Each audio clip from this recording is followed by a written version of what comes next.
My sister and husband betrayed me, ran away together on our anniversary, and she now sends me smug photos while I rebuild my life.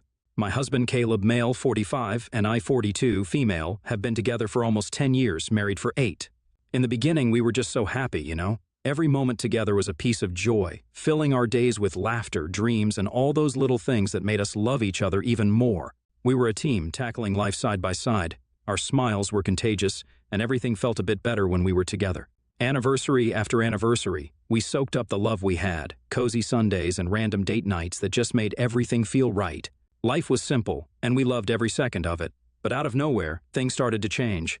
Date nights became a bit tense, and the easy laughter didn't ring out like it used to. I started noticing that he slowly began to spend more and more time on his phone instead of with me.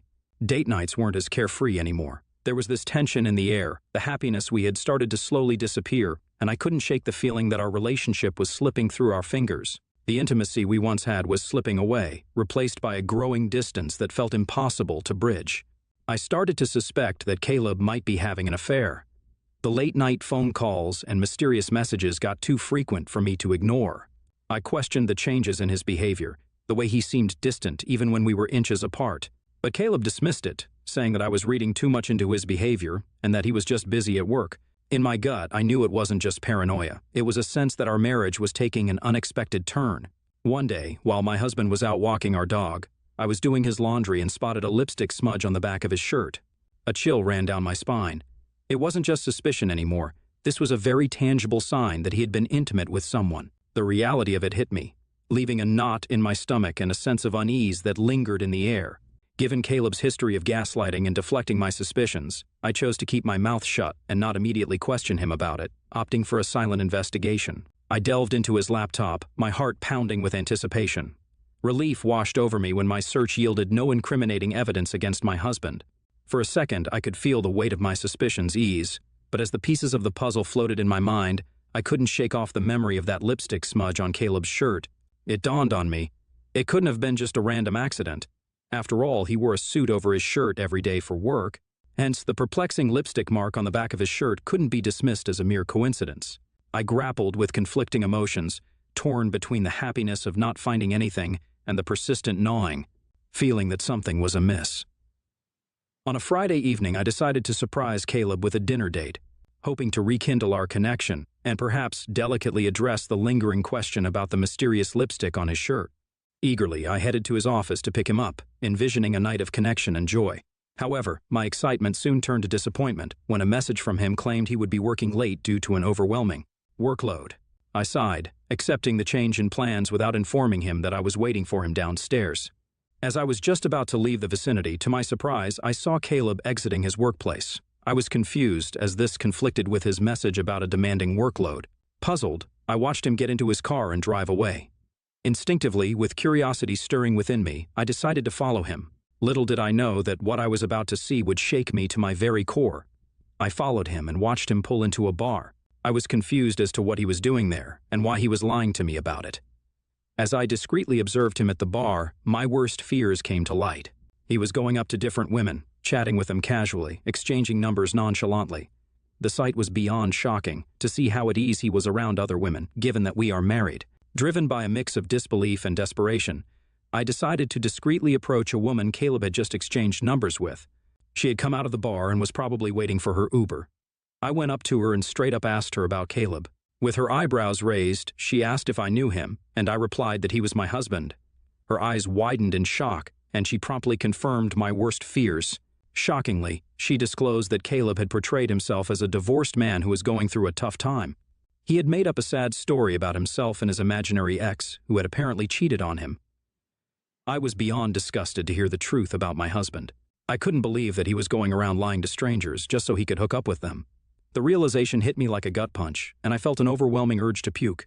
The sheer disgust mingled with the betrayal left me grappling with a mix of emotions, unsure of how to react to the depth of his deceit. I remember leaving the bar in a daze, making sure that Caleb didn't catch me. That night was the most difficult night of my life. I don't think I have ever cried so much since my dad passed away. The pain was excruciating, to realize that the person I wanted to spend the rest of my life with was cheating on me.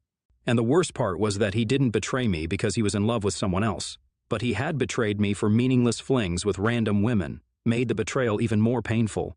When Caleb returned that night, I pretended to be asleep. He reeked of whiskey and sweat and didn't even bother hiding it. His brazen attitude hinted at his growing arrogance, where he had started to think that he could just get away with something like this. I stayed awake the entire night, thinking of my next steps. At 6 a.m., before Caleb would wake up, I slyly took his phone out of our bedroom so I could go through it. Going through his messages, calls, emails, and pictures, I diligently documented evidence by taking photos on my own phone. This morning, after Caleb left for work, I drove to my mom's place because I knew she was the only one who could comfort me. At my mom's place, I poured out my heart, sharing every painful detail of the discovery. She listened patiently and was beyond outraged that Caleb could do such a despicable thing. My mom, being the rock that she is, discouraged me from confronting him about it because she knew Caleb could spin the story and would never admit his mistakes out loud. She urged me to start researching and consulting with a lawyer to understand my legal options. She told me what was at stake here if I continued this marriage with a cheating husband. I was a bit disoriented, but I understood her sentiments. I asked her to keep the news of my divorce private and not tell the rest of the family about it yet, and my mom agreed. For the next few weeks, I delved into researching and contacting potential legal representatives, seeking someone who could guide me through the upcoming challenges. Working from home allowed me the flexibility to invest time in finding the right lawyer. I knew it was time to be strategic and ensure the best outcome for myself. This is how I met Loretta, an adept Latina attorney renowned for her representation of women in extramarital affair cases during divorce. I sat down with her, and together we strategized a plan to navigate my situation. We discussed potential approaches and legal steps to ensure a smooth process as I prepared myself to move forward with my decision to end my marriage. Everything seemed to be going smoothly, and I was getting ready to face Caleb. He had no clue about what I was going to do and kept up with his late-night work routine. Our anniversary was just around the corner, and I didn't want to spoil the memory of our marriage with divorce papers, so I decided to wait until after our anniversary celebration to break the news to him. Little did I know, things were about to get even worse. On that fateful anniversary, I prepared an amazing dinner for Caleb, thinking that this was going to mark our last dinner together ever as a couple. As I waited for Caleb to return home, I got a notification on my phone from my youngest sister. I opened it to find an image of Rachel and Caleb, both wearing smug smiles, seemingly sharing an intimate moment. Utterly confused, I wondered if it was an AI-generated image, or if my sister's phone had been hacked. Worried, I called her right away to check if everything was all right. Rachel answered the call calmly. I asked her if she was okay and if her phone was hacked. She replied curtly that the picture was very much real. My heart sank and I struggled to comprehend the betrayal unfolding. I couldn't believe what I was hearing, so I bombarded Rachel with questions, hoping it was some twisted joke. She nonchalantly explained how she and Caleb met at a bar a few weeks ago and felt a connection. I was baffled, trying to understand how my sister could betray me like this. Rachel went on, rubbing salt in the wound, claiming that Caleb had told her that he was the happiest when he was around her. My sister's words cut through me like a knife. I never expected Rachel, my own blood, to betray me this way. She continued describing how they planned to reveal their relationship on the day of our anniversary because Caleb didn't want to pretend any further. The pain of her admission only deepened the wounds already inflicted by Caleb's deceit. I struggled to comprehend how two people so close to me could orchestrate such a cruel twist of fate. The conversation ended with Rachel arrogantly saying she hoped I would understand their love and leave Caleb peacefully. As she hung up, a mix of emotions overwhelmed me: shock, betrayal, and the crushing weight of the crumbling pillars of trust in my life. I felt blindsided by what had just happened, and the reality of my shattered world sank in. Rachel, my younger sister, had always been close to me, or so I thought. Our bond was built on shared childhood memories, countless laughs, and the unspoken trust between siblings. It never crossed my mind that this seemingly unbreakable connection would crumble because of my husband. Tears streamed down my face, but this time it wasn't because of what Caleb was doing to me. It was the heartbreak of realizing what my youngest sister had just done. Amid my pain, I decided to send one final message to Caleb. I wanted him to know how deeply he had hurt me, so I poured my emotions into words, expressing the betrayal and disappointment I felt. It was a difficult message to write, but I knew I needed to stand up for myself. I sent a picture of the divorce papers we were about to sign, along with the message that I would be leaving these papers for him at home, so he should sign them at the earliest. I also sent the same picture to my younger sister, wishing her good luck once she uncovered the truth about Caleb, and letting her know that I was about to divorce him the next month anyway. I anticipated the smugness in her expression might crumble once the reality of her choices sank in. With the weight of my decisions pressing on me, I gathered the strength to get ready to move out. I called my mother to ask if I could stay at her place. She could sense something was amiss from the tone of my voice and urged me to come over immediately, her concern echoing through the phone. When I arrived at her place with my packed belongings, the floodgates of emotions burst open. I broke down in tears, finding solace in the comforting embrace of my mother, who kept asking if Caleb had done something to me again. I didn't know how to tell her what Rachel had done to me, so I showed her the picture that my sister had sent me earlier. My mother's eyes widened in shock as she stared at the picture, and a heart-wrenching scream escaped her lips. The realization of what my sister had done hit her like a tidal wave. She collapsed onto the couch, her face twisted in disbelief and anguish. Amidst her breakdown, she uttered words of disbelief, questioning how Rachel could betray me in such a way. In the midst of her shock, she held me close, assuring me that we would get through this together and that she would support me no matter what. Her words were a comforting balm, offering a glimmer of strength in the face of the painful truth. In the days following this incident, I found myself emotionally drained, unable to summon the strength to even get out of bed. The weight of the betrayal, coupled with the exhaustion of countless tears, left me feeling like a mere shell of myself. Sleep became both my refuge and my escape from the painful reality. My mother, fueled by a mix of anger and concern, took it upon herself to confront Rachel. She has called her repeatedly, hoping for some semblance of remorse or understanding. However, each conversation has only fueled Rachel's defiance. Instead of acknowledging the pain she has caused, Rachel insists that her newfound relationship with Caleb is rooted in love and keeps vehemently denying that she did anything wrong. She has also gone as far as to say that Caleb was never happy with me anyway. In the moments of silence, my mind keeps replaying the image of Caleb and Rachel's smug smiles. The betrayal cut deeper than I could have imagined, and the wounds have festered with each passing day. I kept going back and forth on whether I should tell Rachel the reason why I was going to divorce Caleb. She seems to be oblivious about the depth of his betrayal, and I know Caleb won't ever tell her anything. However, Rachel's unabashed smugness and apparent lack of empathy are making me wonder if I will be the a-hole for not giving her a heads up, at least about what lies ahead for her if she goes along with her decision. Update 1. I have woken up to hundreds of messages and comments from people expressing their support and reaching out to show they care. I am truly grateful to everyone because I didn't expect such a positive response when sharing my story. Following the advice of many, I have decided to have a sit-down with my sister in the coming week.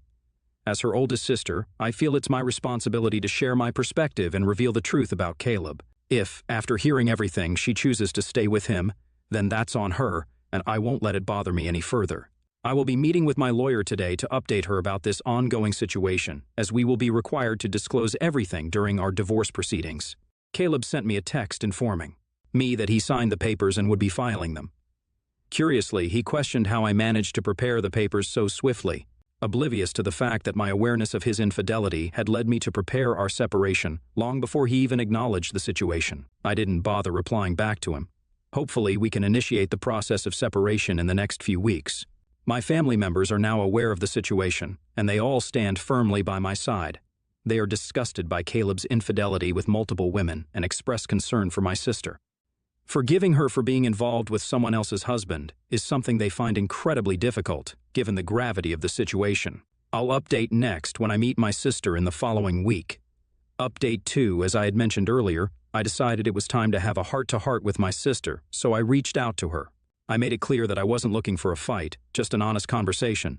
Surprisingly, she agreed to meet up, and we found a quiet place to talk. When we finally met, I could feel the tension as we sat down for what was going to be a very difficult conversation. I urged Rachel to be honest and open, assuring her that I wanted to know what was going on inside her head. At first, she maintained a smug demeanor, almost reveling in the attention she believed she had stolen from me. Rachel began to describe her feelings for Caleb, saying how she had always desired him and thought I wasn't good enough for him. She continued to say how she had always wanted us to break up while we were dating, but when we eventually married each other, she had lost all hopes. She described how they met in the bar by chance and started to talk about his marriage, where Caleb painted our connection as lacking, almost dismissive of the years I had invested in our relationship. She realized how unhappy he was with me, so she comforted him, which eventually turned into something more between them. As she continued to describe their relationship, Rachel's smugness transformed into a subtle arrogance, seemingly fueled by the belief that she had triumphed in some twisted competition. She told me how he kept pursuing her for the next few weeks and even talked about leaving me for her. I struggled to keep my composure, silently absorbing the words that were tearing at the fabric of our bond. Rachel then started to demean me by saying I shouldn't be jealous of her for being a better partner. She questioned my worth as a partner and suggested that I was somehow responsible for his actions. Her audacity reached new heights as she insisted that I should be the one offering an apology. According to her, I was the catalyst for the anger and disapproval flowing from our family members. In her warped version of reality, the blame shifted onto me, as if my pain and the betrayal I was experiencing were mere inconveniences in the grand narrative she had constructed in her own head. I chose not to engage in this futile argument, as I knew her accusations were unfounded. Instead, I maintained my composure in my attempt to keep the conversation civil. I was about to reveal my side of the story when Rachel dropped a bombshell. She revealed that she had recently discovered she was pregnant with Caleb's child. This revelation hit me like a ton of bricks, and I felt a deep sadness thinking about how this would connect her to Caleb forever. She explained that she and Caleb had discussed their options and, despite the strange circumstances, they had decided to move forward with the pregnancy. Rachel seemed to be relishing the idea of her future with Caleb, her confidence evident as she detailed her visions of family life with him. The joy in her eyes seemed oblivious to the horror on my face as she shared this. A mix of emotions flooded over me. Sadness for my sister, frustration at the predicament she found herself in, and a profound sense of hopelessness. I took a deep breath, with measured words, and started to reveal my side of the story. I explained that my decision to divorce Caleb had been in the works for weeks. I recounted finding a lipstick smudge on his shirt a few months ago and gradually discovering his interactions with women in bars. I continued revealing how he had been unfaithful for a long time, leading me to stop being intimate with him after learning the truth. Hearing this, Rachel immediately started denying that this could be true, insisting Caleb would have told her otherwise. I shook my head at her callousness, making her realize she wasn't the only woman Caleb could have cheated on me with. Her initial disbelief gradually gave way to the undeniable truth as I presented pictures, emails, and messages that laid bare Caleb's deceit. I explained how I had been preparing to divorce him and was planning to serve him divorce papers after our anniversary. Rachel, confronted with the evidence, started to backtrack. She claimed that even if Caleb cheated, he loved her and they were meant to be together. I retorted that their connection was built on a bunch of lies. As she tried to continue to defend Caleb's actions, I highlighted how I had felt the same way as she did when I first found out about what he had been doing and the emotional toll it had taken on me. In the midst of our conversation, her initial arrogance waned, and she began to grasp the gravity of the situation. When I questioned her how she could betray me like this, she appeared remorseful but insisted that her feelings for Caleb overpowered any sense of familial loyalty. She kept insisting that what they had was special. By this point, there was nothing left for me to say, so I quietly accepted the fact that my sister was making choices that would forever alter our relationship. With a heavy heart, I bid her adieu, wishing her the best of luck in the challenging path she had chosen with Caleb. The weight of betrayal lingered, but I had made my peace with the fact that our bond was irreparably damaged by the choices she had made. Since talking with my sister, I have found a sense of closure that has lightened my heart. I'm lucky to have my mother by my side during these challenging times, providing the support I need as I navigate through the emotions and uncertainties ahead. Update 3. It's been 5 months since my last update, and life has taken unexpected turns. The divorce proceedings with Caleb have been almost finalized. Luckily, we don't have kids or much stuff to split, so we're close to wrapping it up. This will mark the end of a chapter in my life that I can't wait to close and move on from. While the legal process has been challenging because I have to face Caleb every time, I find solace in the support of friends and family who have rallied around me during these tough times. The news of my sister's pregnancy hit my mother particularly hard when she found out. Her initial shock turned into deep disappointment. She has since refused to talk to Rachel. The hurt was evident in her eyes as she still can't fathom the choices my sister has made. On the other hand, Rachel has not reached out to me since our last meeting. Despite the shock of discovering Caleb's betrayal, she has chosen to continue her journey with him. The pregnancy is progressing, and Rachel and Caleb will be becoming parents very soon. While part of me wishes them well for the sake of the innocent life that they are planning to bring into the world, the scars of betrayal still linger. Amid these challenges, I am dedicated to working on myself and leaving all this toxicity behind me. I want to work on my personal growth, find joy in simple pleasures, and nurture the resilience within me. I have rediscovered some of my old passions and rekindled friendships with old friends that had otherwise taken a backseat during my marriage with Caleb. I know, with the passage of time, my wounds will eventually heal, and I can't wait to see what lies ahead in my life. Thank you to everyone who has been a part of this journey, offering support, empathy, and encouragement. While the road ahead remains uncertain, I embrace the possibilities and count the blessings that come with each new day.